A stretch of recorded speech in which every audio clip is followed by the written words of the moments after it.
Ubuzima rero niko bumeze, isi niko yubakitse, amatage agira nabi ngo ajye atandukana abakundana.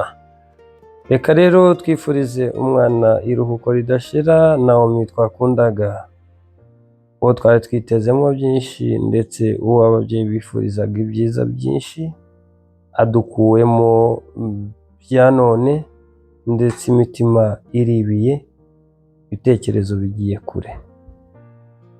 Naomi, Imana imutuza heza. Naomi, Imana imutuze mu gituza cyayo.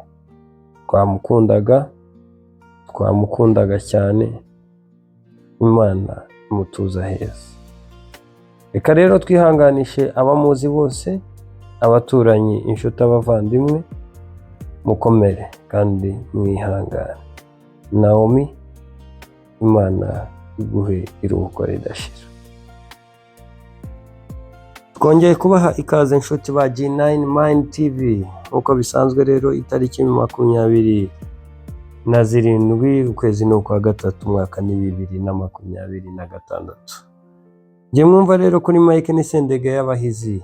Iminsi yari iciyeho yari myinshi, ntabwo byari byoroshye kubw'impamvu z'akazi kenshi gatandukanye, amanywa n'ijoro ndetse umugoroba n'igitondo. Uko bisanzwe rero amakuru yacu ntabwo arasanzwe, n'agahinda n'umubabaro n'umuborogo, amarira menshi hano mu gihugu cy'u Burundi. Reka rero mu kanya tubavire imuzi n'umuzingo by'urupfu rw'umwana wacu wapfuye ku mugoroba azize impanuka, umwana wa Revera Pasteur Gedeon w'itorero rya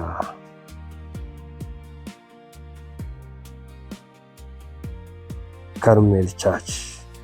Uko rero bisanzwe, reka tugende uko twahawe amakuru kugira ngo tubashe kumva imva n'imvano y'urupfu rwashenguye benshi, rwashenguye urubyiruko, rwashenguye famiye, inshuti n'abavandimwe aho baherereye ku isi. Ni ku mugoroba rero kuri iyi tariki ya 26, amasaha ari mu masaa 12:00 mike.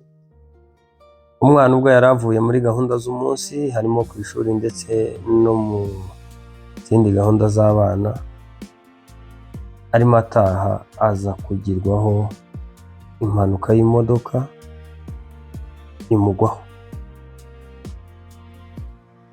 Umwana yitwaga Naomi, umwana w'umukobwa w'imyaka 14, akaba ari umwana wa Revera Pasteur Gedeon w'itorero rya Carmel Church korera i Bujumbura mu gace ka Mutakura.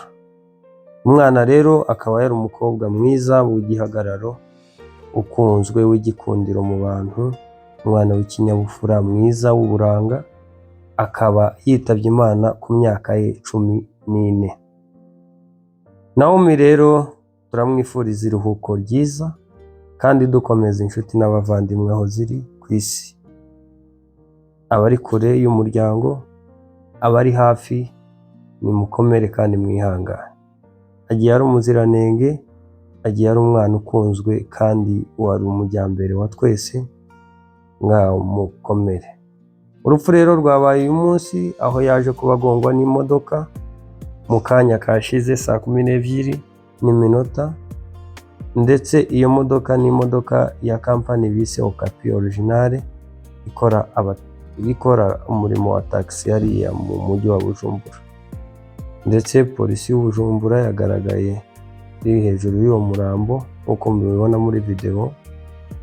Andi makuru rero turaza gukomeza tuyabagezaho, twihanganisha umuryango wa Revera Pasteur Gedeon n'umuryango we mugari na madamu ndetse n'abana, twihanganisha itorero rye muri rusange Carmel Church, ndetse twihanganisha na timu se cyangwa urubyiruko cyangwa se koraro ya mwana Naomi yabarizwagamo. Abaturanyi, inshuti, urungano, abanyeshuri biganaga bose tubahaye pole kubw'inkuru mbi y'akababaro itashye mu mujyi wa Bujumbura. Pole sana, agahinda, umubabaro, amarira ni menshi, umuborogo ndetse n'amagambo y'agahinda ni menshi hariya mu rugo rw'umushumba Revera Pasteur Gedeon. Nk'uko bisanzwe rero amakuru yacu nakagaruka, mu by'ukuri turatanga pole, turihanganisha umuryango mugari w'Abanyamurenge, umuryango mugufi w'Abatakure umwana yavukagamo, mukomere kandi mwihangane. Reka rero mbasezereho nk'uko bisanzwe n'Isendega y'Abahizi, naho ubutaha.